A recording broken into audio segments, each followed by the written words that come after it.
Forget the Swiss bank account. It's over. It's done. A wealthy Swiss billionaire can bring their money to the United States, and the U.S. does not disclose. The United States is now a tax haven. People from around the world are bringing their money to the United States to hide it. That's Chuck Collins, a writer and an expert on what rich people do with their money. One of the main places in the United States that people from around the world are hiding their money is South Dakota, as detailed in recent reporting from leaked documents. So today on the show, we're asking, is South Dakota necessary? Should it go away? Do we need it? So I feel a little bit uncomfortable about those questions. I was chatting with my husband. I happened to mention that we were doing this, and he kind of frowned and was like, I'm from the Midwest and I really hate that idea. Well, I happen to know your husband is a Minnesotan, and I actually find his attitude surprising because as a Minnesotan myself, I don't know too many people in the upper Midwest who would not at least be open to hearing an argument for the abolition of one of their neighboring states. I think, you could probably get a Wisconsinite on board with abolishing Minnesota, if you had the right argument. But I want to reassure you that I, speaking also as a Midwesterner, take no offense at your suggesting it. But so what about the 880,000 people who live in the state of South Dakota? Well, we don't have any plans to do anything to harm them. And I mean, look, South Dakota, it's a beautiful state, some of the most gorgeous landscape in the country. Everyone should go to the Black Hills and see it. We have nothing against the good people of South Dakota, except for the couple hundred of them who work in the financial services industry. Okay, I can get on board with that. I'm Alex Pareene. And I'm Laura Marsh. This is The Politics of Everything. Would you like to hear more from TNR? Every day, our writers and editors work to bring you the reporting and analysis you need to make sense of the world. But we can't do it without you. Please consider subscribing to The New Republic with our special offer at tnr.com/special offer. That's tnr.com/special offer. We're talking now with Timothy Noah, a staff writer at The New Republic. So, Tim, you recently wrote a piece proposing that we abolish the state of South Dakota. And the deck read, Governor Kristi Noem isn't the problem. South Dakota is a make-believe state devoted to the preservation of wealth dynasties, and it should just go away. What got you thinking about South Dakota? There was a series of articles in the Washington Post on something called the Pandora Papers, which was a leak of a huge number of financial records from the 70s onwards that revealed that all sorts of people, including a lot of political leaders, were stashing money in overseas accounts. One of these stories was about South Dakota, which I knew from a kind of previous research that starting in the 70s, South Dakota started making itself ever more hospitable to financiers who wanted to limit disclosure of assets and funds, and especially family trusts. So South Dakota became, in effect, Switzerland. Actually, Switzerland isn't really Switzerland anymore because there was a crackdown on Switzerland a few years ago. South Dakota became the Cayman Islands. So the Pandora Papers show that there's all this money stashed in South Dakota. Why would someone want to hide their money there? Usually when people focus, for example, I focus on financial deregulation and tax havens, I'm focused on the tax avoidance aspect, but the Pandora Papers show that tax avoidance is just one reason you would want to hide your money. You also would want to hide it if it was derived from criminal activity.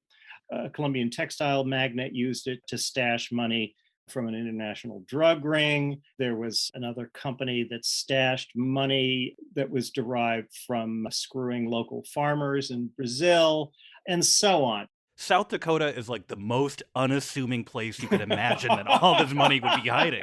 It's just like a big empty state with like a lot of boring Midwestern people. I say this as a boring Midwestern person myself, no offense. It's not a fabulous vacation land as they usually are. It's generally islands that make the best tax havens because they're small and they are desperate for revenue. So they will do almost anything to lure capital their way. But you also have other sort of small states. Monaco is a great launderer of money. How did it come to be South Dakota then? You seem to have other issues with South Dakota too, as well, including how South Dakota came to be a state in the first place. What's the brief on how it ended up there? Well, it depends on where you want to start. South Dakota got my goat with its financial deregulation, and then I worked backwards to the French seizing it on the sly from a Native American tribe whose identity we don't really know, but it involved a Frenchman cackling in his diary about how he was duping these fur trading Indians. They thought he was just palling around with them. And in fact, he was claiming the land on behalf of the French king. So then you jump forward quite a bit, more than a couple of hundred years, to some changes that made South Dakota's laws more hospitable to finance. The real immediate occasion for my outrage is that there was a governor who was governor of South Dakota forever. I think it was close to 20 years, named William Janklow, Wild Bill Janklow, he's known as. In the 70s, when the economy was not doing well and the South Dakota economy was doing very poorly, he got a phone call from Citibank saying, we'd like to take advantage of this recent Supreme Court decision that would allow us to charge outrageous interest rates on credit cards. Mm-hmm. All we need to do is to get one state to raise its permissible interest rates. And will you do it? Will you get rid of your anti-usury laws? And Janklow said, absolutely. What this ruling said was if MasterCard located in South Dakota, even though it was a state law that freed up the high interest rates, they could charge those interest rates to customers all around the country. So he helps out the credit card industry, but then he gets into family trusts. If you are very rich, what you want to happen to your money is you want it never to be taxed, even after you die. This is achieved through the creation of family trusts. It's a way to avoid, in particular, capital gains tax. The law allows trusts, but it says that they can only last so long. When person A dies and person B, his heir, inherits the money, and then person B dies, 21 years later, that money has to be taxed. Mm-hmm. That is very accommodating. That is, yeah. That does not seem like too much to ask. But you're thinking small. Small. So the trust industry came and said, please get rid of the rule against perpetuities. This was the rule that said, yes, eventually this stuff has to get taxed. And he did. And South Dakota became a financial center as a result. Then other states started competing with South Dakota to try and get some of that money too. So Janklow got very creative and he set up a committee to look at other ways they could shovel money to rich people as fast as possible. And they came up with all sorts of other regulations that treated family wealth favorably. Thomas Piketty's nightmarish view of the future is that we are in the process of reestablishing an aristocracy, reestablishing a way of life in which the only way you could make serious money is by inheriting it. We're not really there in the United States. It's still true that all of our richest people made it themselves. But we could get there if enough people follow Wild Bill Janklow's bad example. I think in something you mentioned in sort of the rise of South Dakota as a finance center speaks to the perversity of this whole thing, because I'm sure many younger people do not even remember anti-usury laws that would prevent credit cards from charging high interest rates, right? It sounds so quaint, doesn't it? It sounds absurd. But now, for most of my life, and certainly all of my adult life, every single credit card is officially issued by a South Dakota bank, no matter where the bank's actual headquarters are. And at the same time as they were sort of making it possible to charge incredibly high interest rates to normal middle-class consumers, they were removing any obligation of the super wealthy to pay taxes on their enormous wealth. It seems to be an absurd system that would allow one state to do that. It's amazing. I mean, this is something that conservatives used to favor. Republicans were in favor of all sorts of taxes on inherited wealth because if you think about it, if you believe in a lot of this mythology about wealth creation, you have to believe that it rewards enterprise. And how can wealth creation reward enterprise if we have a system of inherited wealth? Is this also a story about how one very small state can affect the way everything else in the US is done. I mean, South Dakota has less people than half of the borough of Queens. And yet this one thing that they've decided to do has changed the way wealth is dealt with in the whole of America. Yes, states compete with each other to be accommodating to business in various ways, and this is one. I think now the number of states that have eliminated the rule against perpetuities, I think it's close to 20, very nearly half. The other thing to remember is that South Dakota wasn't even supposed to exist. The Dakotas were supposed to be admitted as a single state, but the Republicans won the White House and the Congress, and they decided to slice it in half so that the Republicans could get 4 Republican senators instead of 2. These are 2 states, neither of which has anywhere close to 1 million people. So your proposal is that we add South Dakota to North Dakota and get one full Dakota. One full Dakota. Yes. Now I concede there's a certain amount of whimsy in this proposition because it's never going to happen.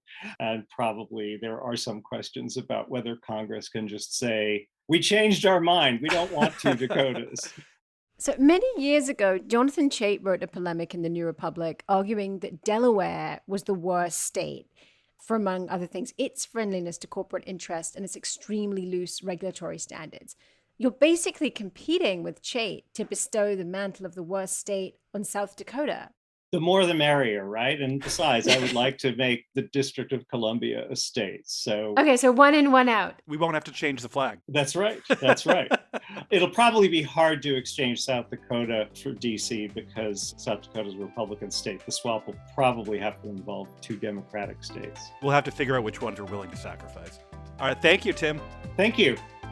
You can read Timothy Noah's article, South Dakota is a Moral Sewer and Should Be Abolished, at newrepublic.com. After a short break, we're talking to Chuck Collins, who's written a book that gives away some secrets of how the very wealthy protect their money. We'll ask him what those secrets are and if we can use them to our advantage. Today's episode is made possible by Cambridge University Press. The 35th anniversary edition of The Economist's View of the World and the Quest for Wellbeing by Stephen E. Rhodes is now available. A thought-provoking tour of The Economist's mind, The Economist's View of the World provides clear, lively, non-technical insight into how economists think and why they shouldn't be ignored. Rhodes explains why mainstream economists still value free markets. He explores the recent interest in redistributing income, the ascendancy of behaviorism and the Trump presidency, as well as opportunity cost, marginalism, and economic incentives. This book is a must-read for our times. The Economist's View of the World by Stephen E. Rhodes is available through all good bookstores and online retailers.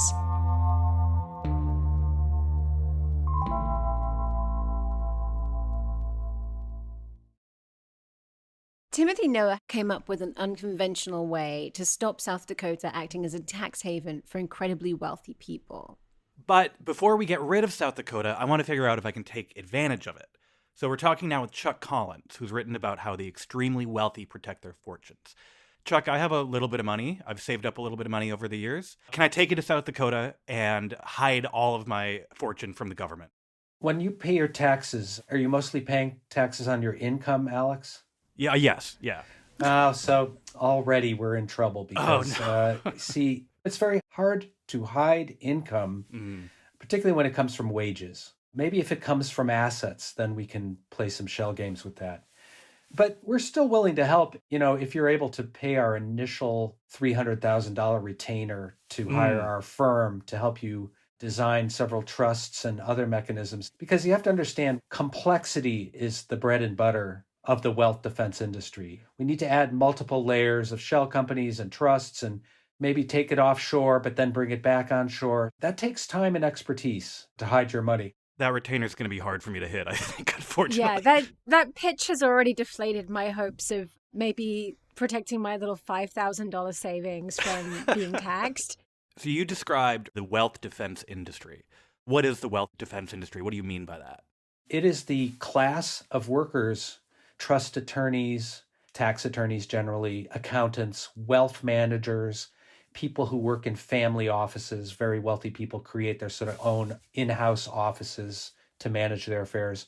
We're talking about tens of thousands of people who get up every day, whose job is to help the already wealthy preserve their wealth and pass it on to the next generation.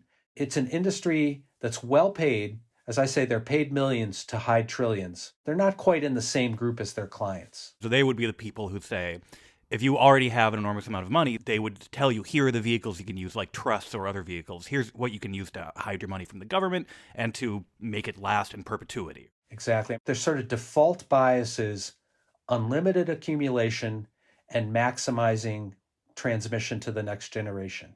And so there's sort of a built-in bias against taxes. So we're going to try to minimize tax, maximize inheritance. And so most people in society will never come into contact with someone who works in the wealth defense industry. They just won't be mixing in those circles. In your book, you kind of describe some scenes where these people all gather. There are like conferences of accountants and tax lawyers who meet in country clubs. Like, what is that scene like? Well, there's the clients, the very high net worth, ultra high net worth individuals. They have meetings, conferences, gatherings where they talk about their own particular challenges, like, how do you keep your kids from becoming ne'er-do-wells? But then the industry professionals, the wealth defense industry, they have their own meetings where they discuss, trust law, and is the trust in the British Virgin Islands better than the Bermuda Trust? And how do you use the offshore system? And also, like, how do you design complicated transactions? So in some ways, think about it. Some of the great minds of our legal profession are sitting around just designing loopholes and tax breaks, innovating in this arcane space of hiding wealth. In the book, you also talk about, so not just about this abolition of the law against perpetuities, but also that in South Dakota, because there's some kind of secrecy built into the banking system, which basically means that, like, correct me if I'm wrong, even the IRS may not know how much money some of these people have. And so therefore, it's very hard for them to know what they're taxing. That's absolutely right. The IRS does not know who the beneficiaries are of these trusts and how much money is there. And that's true also in Delaware. If you form a limited liability company in Delaware, the tax authorities do not know who the real beneficial owner is. That's the whole point, is you create these impermeable ownership systems that stand up to secrecy challenges. How does that compare with what we think of as, the Swiss bank account? That's what people always think of as like the gold standard for having this big bank account that like no one can see into. How does a South Dakota bank account compare to that?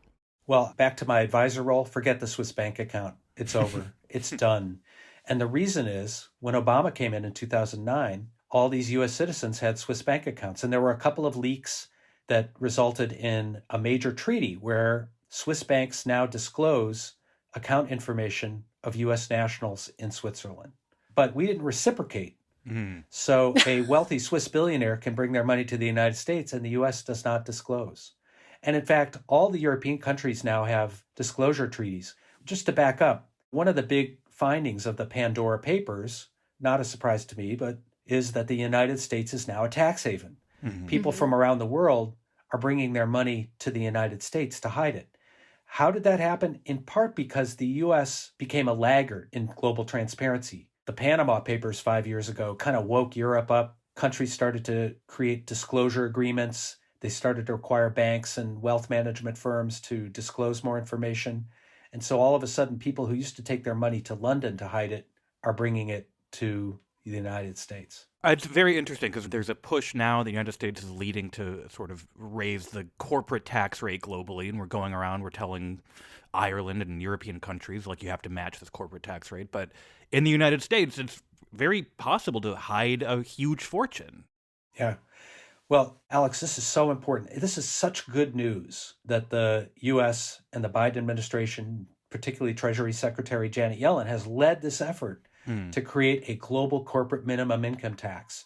It's kind of like imagine creating the first federal minimum wage in the United States. Before that, it was a race to the bottom. Every state would compete based on who would pay the lowest wages. When you create a floor between 130 countries, all of a sudden you can't go lower than that. That's plugging up the hole around corporate tax avoidance and the corporate use of tax havens. But now we have this problem with individual wealth hiding. Do you have a sense of just how much money is being hidden in a state like South Dakota? I mean, it seems slightly unknowable, but is there a ballpark kind of estimate? There's a global estimate that's pretty well informed that somewhere between 30 and $36 trillion is hidden globally in offshore tax havens. Mm-hmm. I would guess somewhere in the 2 to 3 trillion is probably in South Dakota. They say there's maybe half a trillion in just the trusts that they're telling us about. Wow. $3 trillion is literally the entire 10-year budget of the Biden administration's signature domestic policy, like their entire agenda. That's the 10-year budget of that. And it's just hiding possibly in South Dakota right now. That's right. And it's grown substantially during the pandemic. That's the other sort of unseemly part of the story. The U.S. billionaires have seen, 745 billionaires have seen their wealth go up $2.1 trillion since March 2020. There's the Joe Manchin version of the Build Back Better bill, paid for. Yeah. When we talk about policy in the United States, especially tax policy, but all these other things, we're always talking, we're usually talking about income tax rates. We obsess over marginal rates of income taxes, and we talk about means testing for benefits, to make sure no one making over $50,000 will get this benefit. No American politicians, with a few exceptions, talk about wealth taxes and the enormous amount of wealth that is sitting there growing and growing in the United States. Yeah, I think in some ways you realize that all that chatter is such a distraction because the real value is in wealth, in assets, in the ownership of, stocks, bonds, land, real estate, other assets. And that's not even really in the discussion of how we raise revenue. I mean, thanks to Elizabeth Warren, there's this discussion about a wealth tax, an annual wealth tax. We do have an inheritance tax called the estate tax that is so porous, so ineffectual that, Gary Cohn and the Trump administration said only morons pay the estate tax. Because if you're wealthy enough, you would just hire people and plan around it. You put your money in a dynasty trust or in a GRAT, which is another kind of trust. So, we have these ineffectual wealth taxation systems, except for real estate property taxes that working people and everybody pays. But we leave the huge, vast treasure untaxed. The system is so arcane, and that's obviously by design so that it can be manipulated and also hidden from most people. And we don't hear it explained frequently or broken down. One of the things I loved about your book, actually, is that it just lifts the lid on this whole industry and explains everything very clearly. Can you just tell us, what's your personal connection to this story, and how did you come at this? How did you decide to write about the wealth defense industry? I grew up in a wealthy family. My great-grandfather was the meat packer Oscar Mayer. And when I was in my 20s, I was told I was going to inherit a substantial amount of money. But I was already sort of veering off course. I just thought this whole idea of a lot of inherited wealth was a really bad idea. It was a bad idea for me in terms of figuring out what I was going to do in my own life. And it's a bad idea for society to have dynastically wealthy families. I kind of made a decision to be disinherited effectively. But what I learned in the process was there were all these people around our family and around wealthy families generally, the trusted family advisors, trust departments and bankers. They were the ones that were freaking out about my decision. My family was fairly calm.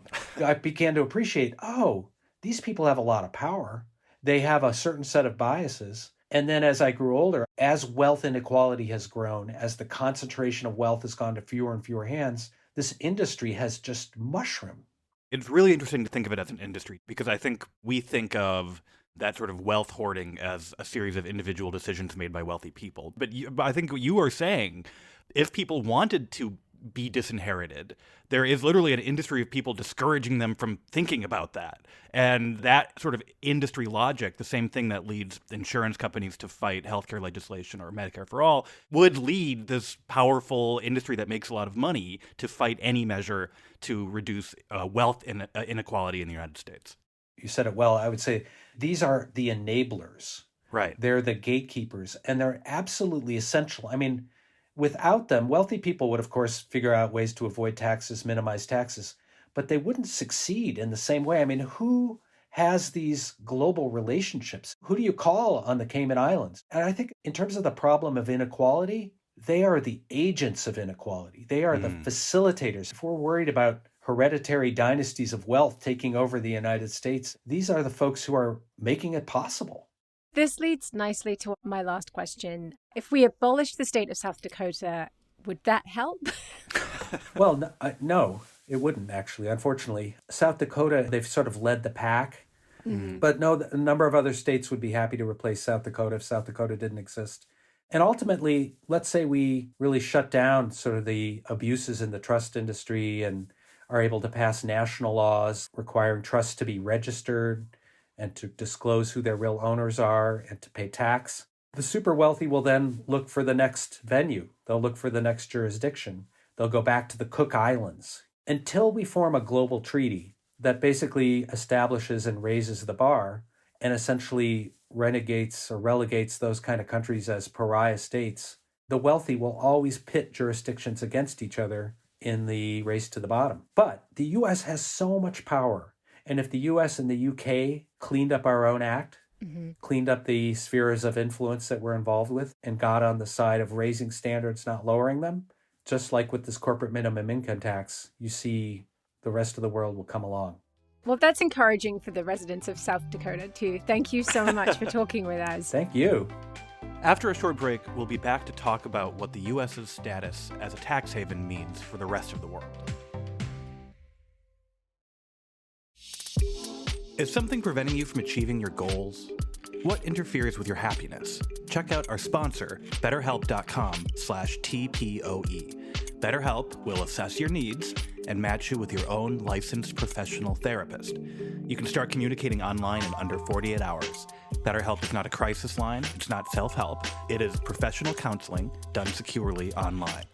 Anything you share is confidential. Send a message to your counselor anytime. You'll get timely and thoughtful responses. Plus, you can schedule weekly video or phone sessions.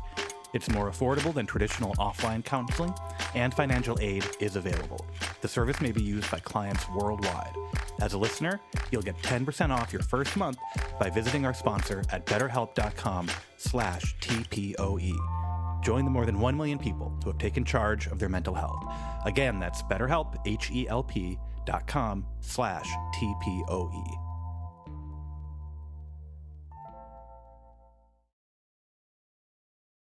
We're talking now with Casey Michel, whose new book is American Kleptocracy: How the U.S. Created the World's Greatest Money Laundering Scheme in History. Casey, we've been talking about South Dakota and the use of trusts there. One thing we haven't really talked about is who is using these trusts. What kinds of people are putting their money in South Dakota and what the effects of that might be. You write about some quite colorful characters in your book. Who are these people? One of the fantastic elements of the recent Pandora Papers is that we actually now, for the very first time, have some names of some of the figures. So these are politicians, for instance, the Ecuadorian president who moved money and significant assets into multiple trusts in South Dakota. And oh, by the way, just so happened to do that after the Ecuadorian parliament passed laws banning the movement of assets into tax havens. Businessmen in places like Guatemala, places like the Dominican Republic that have been accused of everything from corruption to gross human rights abuses in things like the sugar industry, or those who are responsible for significant environmental degradation. It's in many ways the kind of worst of the worst, because those are the ones that have the most significant needs to take advantage of these financial secrecy services. The story of the president of Ecuador is really interesting. The country passed a law basically trying to prevent exactly what he then did, which is hide his money offshore. But it reminds me of this way in which America, the government, tries to act as the world's policeman while also, as you describe it, enabling fraud on a massive scale internationally. It seems like a very strange hypocrisy.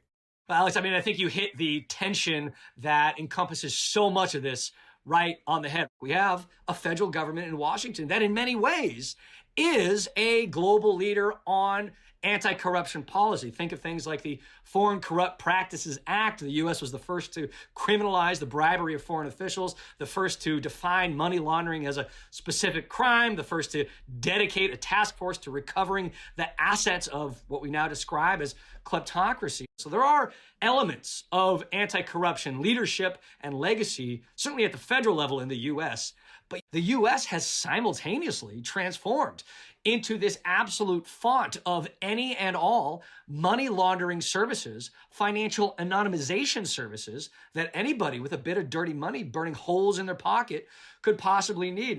So we were talking with Chuck Collins about how the IRS largely doesn't know how much money is in these trusts and who the beneficiaries are, but there's more to the government than the IRS. Does the U.S. government as a whole have the ability to know this information? Can it find it out for itself?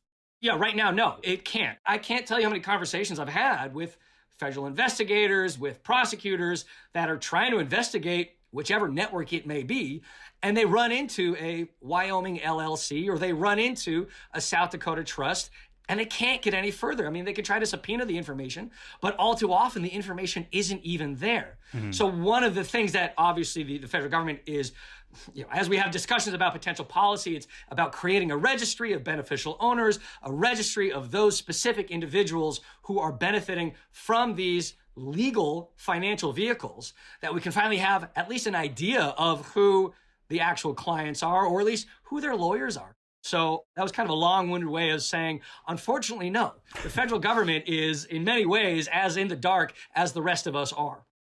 So I want to talk specifically about law firms and their role in this, because law firms generally think of as very respectable institutions. They're run by professionals, highly credentialed people. They have a kind of professional code of ethics.